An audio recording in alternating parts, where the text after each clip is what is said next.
So welcome to Prescribe Orally. It's your host Shatner, Chris. This is the podcast platform where we discuss and learn medicine together. Yes, together as one. Symbiosis. Yes. So exactly.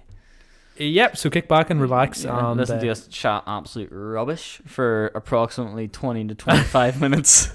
And try to learn something from with it. us. Yeah. Yeah. Have your notes out with you. Revise with us, or don't just listen in the car. Yeah. In and bed. if you're watching the video on YouTube, enjoy what the editor has. Faces. And Yeah. But But without further ado, let's get started on ectopic pregnancy. That's what we're discussing today. Yep. So what is an ectopic pregnancy? So, as you know, a normal pregnancy occurs inside the uterine cavity. You're joking.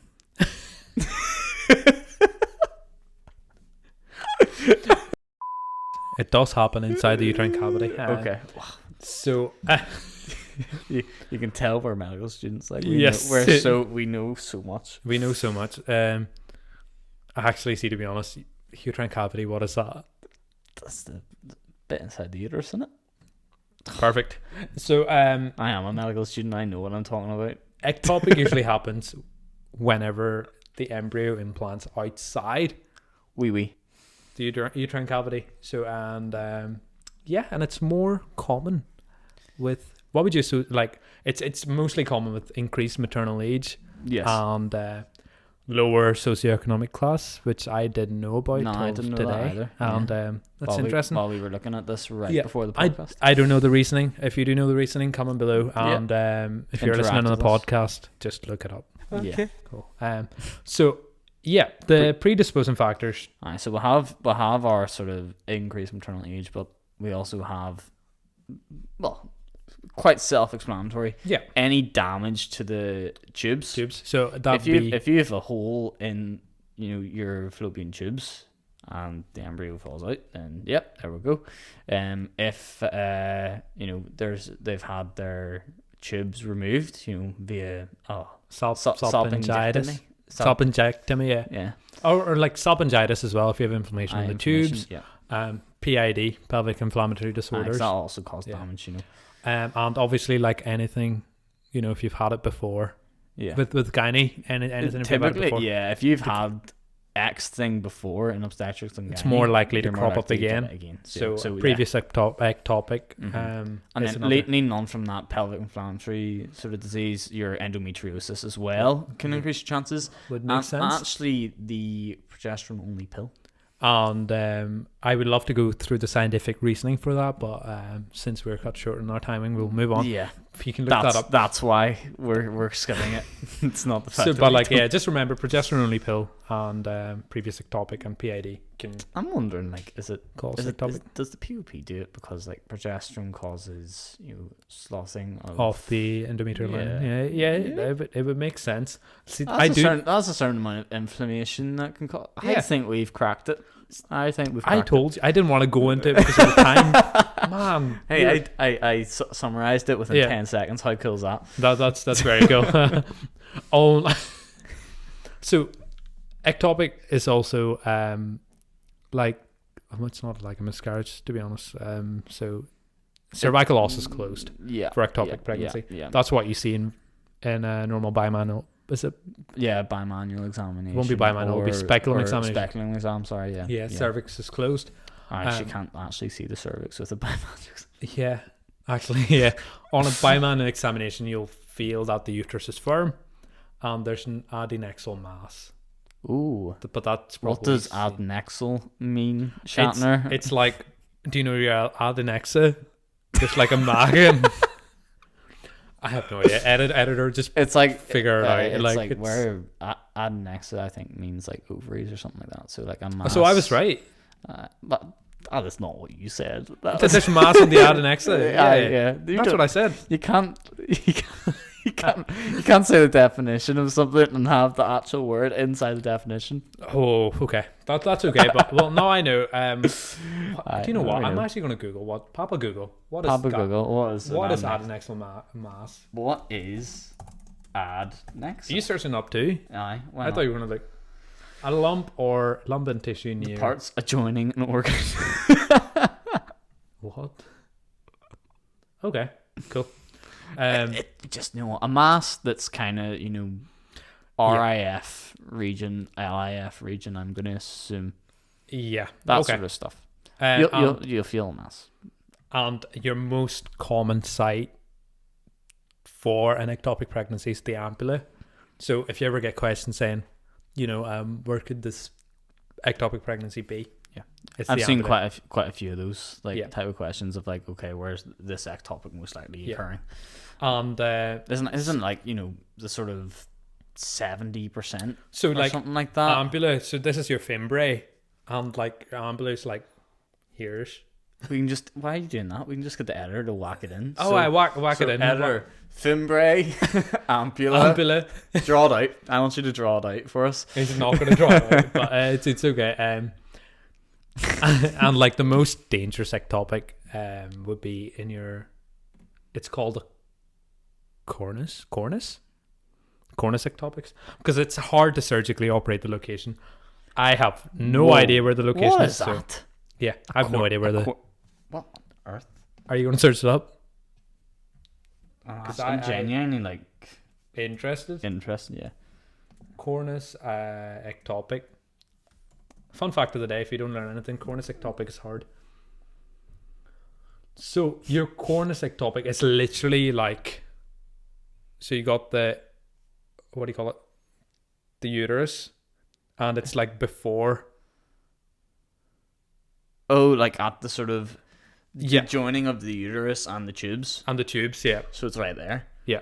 Oh, interesting. Corneal. It's like actually on. It's just like at the it's like junction. it's like at the fundus type of bit of the. Yeah, it's like near the junction. So, yeah, that's you learn interesting. something new every day, don't you? Yeah. So, with ectopic pregnancy, what are the signs and symptoms we're going to experience? You'll get your pain. Okay. Okay. Whereabouts? Typically, you'd actually get sort of your On your adnexa. At your adnexa, and I think you also get like shoulder tip pain, don't you? Yeah. Because That's of from the diaphragmatic irritation. Yeah. Yeah, boy. You can And tell so- we've revised this. Chaps Hemoperitoneum. and chapettes. So, like, basically what you're going to get is your abdominal pain. Whereabouts in the abdomen is usually, is it seen? I was thinking just like sort of suprapubic region and sort of your adnex. Oh, yeah. No, that sounds just about right. I think that makes sense in my head. I don't know why I'm asking you. You're on the same stage as me. Yeah, like, I haven't a clue. Like, also, amenorrhea. Or It's amenorrhea. Not Six- bleeding. yeah. So, that is Well, it's because you're pregnant. pregnant. basically. Yeah. So, like, yeah. And what well, like, so you would have your normal sort of like pregnancy symptoms, like dizziness. Would that be pregnancy? Your diarrhea. Diarrhea is a pregnancy symptom. Aye. I don't even. Your because guts are a wee bit guts sort are- of. yeah.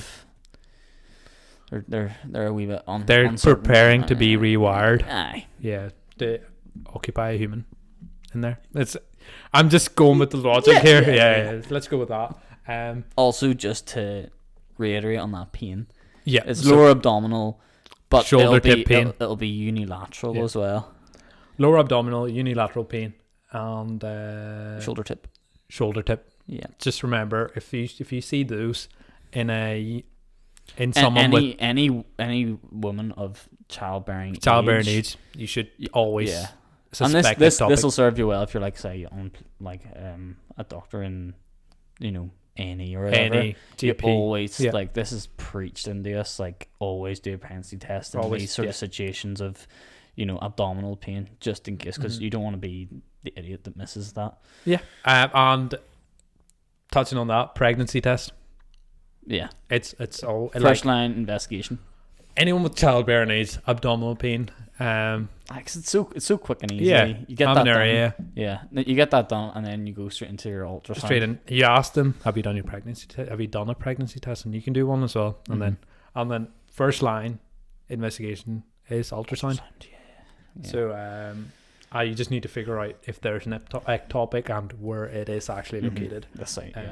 And that maybe is getting into your sort of management of the ectopic at that stage. And then you move on to serum HCG. Yeah. And you take it every 48 hours until confirmed fall, then weekly until less than 15. Aye. I have no idea what that means. It's basically like, so you're basically saying if the trend is that it's decreasing, okay, and not increasing. Because if your beta HCG is increasing by, see the miscarriage episode previously recorded, if it's increasing more than 66% after 48 hours, then it's actually a viable pregnancy. If you're decreasing by, I think off the top of my head, if it's decreasing by 50% each time, then that's when you're thinking ectopic. Yeah. And then at that point you're then wanting to do your full blood counts, your normal. Yeah, and cross-match and hold. In case they're going to surgery, things like that. Also, I would like to point out that ultrasound is done as transvaginal ultrasound. So, like with any gynae. Oh, it's transvaginal ultrasound? I thought it was. That's the investigation of choice for ectopic. Oh. Would I not? I don't know. But I would be right in saying that. Now that you got me second guessing. Well, I'm unsure. I'm just surprised. That's all. Yeah. Well, obviously, I don't even. I guess it. Yeah, I feel like it makes sense to do transvaginal ultrasound. It's easier to see it. You'll be able to. You're able to get closer and sort of look in. Yeah. Yeah. I think you're right. I'm buying it. Okay, so transvaginal ultrasound. Or any sort of ultrasound. I'm picking up what you're dropping down, Shatner. Okay, I get it. Okay, so management-wise, there is 3 sort of management, just like miscarriages. So expectant, medical, and surgical. Yes. To know, there's like a whole criteria to figure. There's like 5 criteria that you need to know to decide if you're going to do just expectant management or if you're going to progress to medical and surgical. So to narrow 2 down, expectant and medical, you need the size of the ectopic to be less than 35 millimeters. Yes. So that's a big number. That's a number to remember. 35 millimeters or less. No, less than 35 millimeters. Yeah. You do medical or expectant. Yeah. But however, to differentiate between these 2, it gets trickier here. So your beta HCG has to be low enough for expectant management. So expectant, it's usually less than 1,000 international units per liter. Wow. And for medical, it's less than 1,500. Okay. So basically, if you're between 1,000 and 1,500, you're wanting to do your medical management. Yeah. Anything sort of less than that, you can do expectant. Yeah. And expectant's usually compatible with other intrauterine pregnancy, whereas medical's not. Oh yeah. Because I get you. So and these both, you can't obviously have an unruptured pregnancy. Yeah. Well, no, you can't have a rupture. Yeah, you can't have a rupture because they're gonna be hemodynamically unstable at this point. So you can't just do nothing. So that's 3 of the 5 criteria. So we've got, it has to be for medical and expectant, it has to be less than 35 millimeters in size.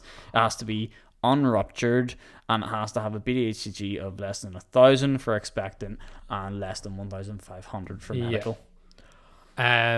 So expectant does involve closely monitoring the patient for 48 hours for the beta HCG levels to rise again. So another intervention can be performed just in case.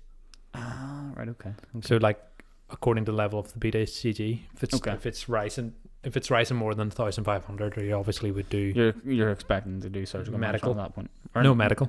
Like more, if it's, you said more. Did I say more? More than 1,000. Sorry, my fault. More than 1,000. see these numbers. Numbers aren't your strong suit, bro. Yeah. It's okay. So the medical management is usually methotrexate. Yes. Yeah, am I right in saying that? Yes. Good man. So methotrexate is used in other sort of conditions. What are they? Oh, it's for all your sort of what's it called, MSK problems. Yeah. Like it's So there you go. It's easy to get yourself confused with methotrexate. There's so many M's in gynae, Yeah. like misoprostol, mifepristone, and your methotrexate. Yeah. So yeah, methotrexate, and the dosage of that is it's typically an IM injection of methotrexate of 50 mg per meter squared. okay, that's what it says here. yeah. As a single dose. As a single dose. Okay. Now we're going to move on to surgical management, which involves, if there is size of more than 35, you do surgical management, and it can be ruptured. If there's pain, these are sort of If there's what you would get. that was another. We didn't go through all 5 criteria for your expectant management, so we went through the unruptured, size, and the BDHG, but it's also Asymptomatic. If they're asymptomatic for like any pain or anything, and if they have a fetal heartbeat. Fetal heartbeat, yeah. So for surgical management, fetal heartbeat, there can be visible fetal heartbeat, and then you can do the surgical management. And one of the biggest things to remember is more than 5,000 HCG, you do a surgical management. Yeah. Yeah. So do you just have to basically watch and wait if you're between that sort of, 1,500 and 5,000 range? Because you can't do medical management in that situation. Oh yeah, it needs to be. But I guess that it's an ectopic, so it's supposed to be decreasing by 50%. 50% each 48 hours. So if it's more than 5,000, it's realistically a surgical emergency. Well, I would say it's an emergency, right? Well, yeah. I mean, you can't wait around, can you? Yeah.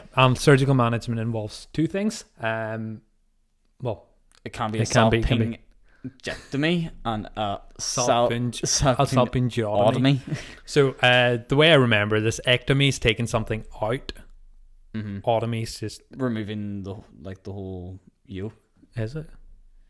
I thought otomy was just making a hole. No. Otomy is making like a window.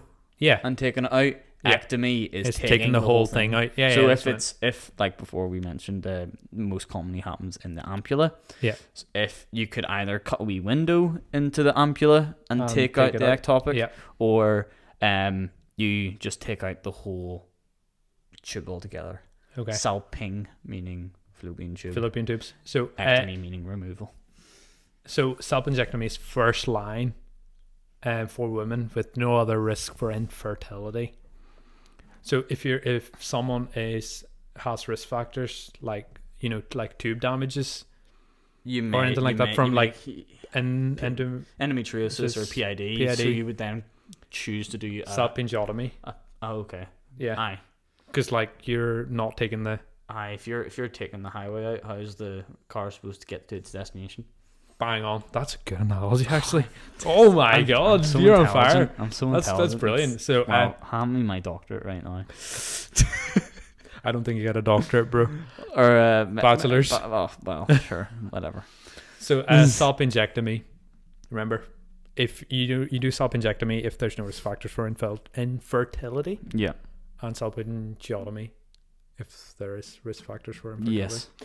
There you go. And that is the management for that. Wow. We covered that in record time. That was quite fast. We're pros. Excellent. Ready? Yeah, I think that's everything. Like, we could go into our other what happens. Pregnancy of unknown location. Yeah. So I think at that stage you just have to keep checking. So you have to keep doing your transvaginal ultrasounds, keep doing your positive pregnancy tests or your serum BDHCGs. More than 5. Is that me? Wow. Really? Do you know what? Not to confuse us. We'll Just stop at that point. we'll stop at this I point. feel like it is literally just you have to keep checking because you don't know Yeah. where this pregnancy is. So key things to take away. What is an ectopic? It is a pregnancy Outside the of uterine cavity. Uterine cavity, yep. And what What signs and symptoms occur? it's usually So, most common in ambula. And that's it. signs and symptoms: amenorrhea, Your lower pain, abdominal pain that's unilateral, shoulder with the tip. shoulder tip pain, because of the irritation to the diaphragm. and it's all the same referred pain, like dermatome or whatever, Yeah. isn't it? And your management, you do your expectant management if it's beta HCG's less than 1,000. 1,000, And there's the also size.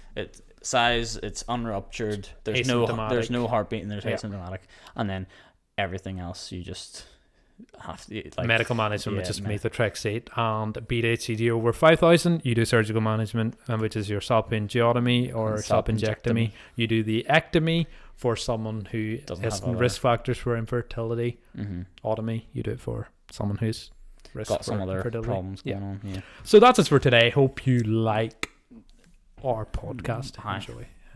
We're trying, okay, guys. We're trying. We're to trying to make it keep you fun. entertained, and yeah. So today, well, that's us. Like, share, and subscribe Like, if you comment, want to. subscribe, share, tell your friends. If you want tell to your type family. in negative comments, go on ahead. Chris will just take it to heart and Be really sad. in the next podcast. maybe start, really destructive behavior. Yeah. Drop out of medical school. So yeah. That's it for today. Peace out. Bye. See you.